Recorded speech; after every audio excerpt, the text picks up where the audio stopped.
Good evening to you all. I'm Alicia Malone, and we are into our 31 days of Oscar celebration here on TCM. Tonight we'll be looking at the Best Original Score category, showcasing a few winning music scores. This category was first included in the 7th Academy Awards ceremony held in 1935 and was titled Best Scoring to include music that was both original and pre-existing. But that inclusion of pre-existing music caused much debate, particularly after 100 Men and a Girl from 1937 won, a film that used classical music for its score.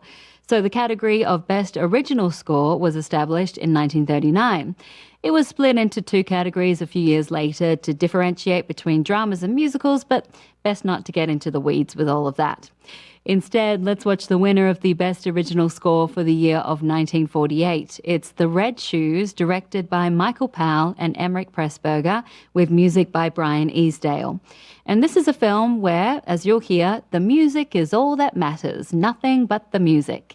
Inspired by the fairy tale by Hans Christian Andersen, the story follows an aspiring prima ballerina, Vicky Page, played by Maura Shearer, and an aspiring composer, Julian Craster, played by Marius Goring, as they start working for a ballet company run by the obsessive genius Boris Lermontov, played by Anton Walbrook.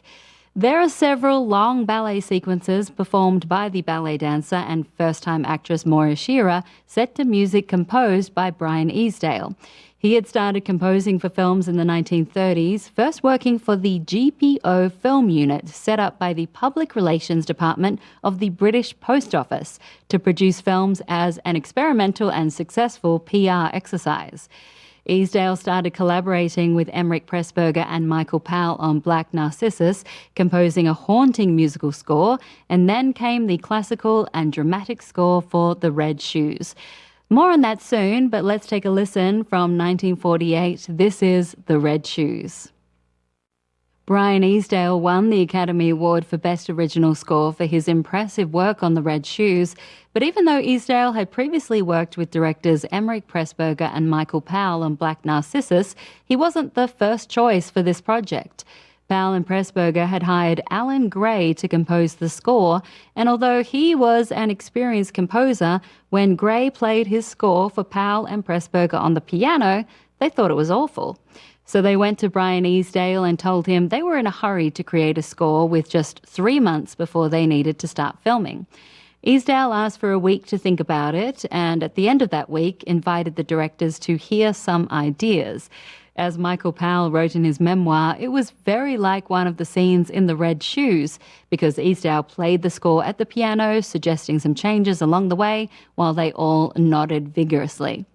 Easdale had the job with the added challenge of scoring a 17-minute ballet sequence, and he did it very successfully, as you just heard.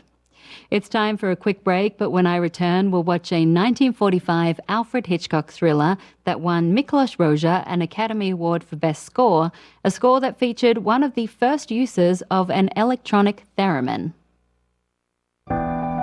Next on TCM, Spellbound. Then now Voyager, and later, a little romance.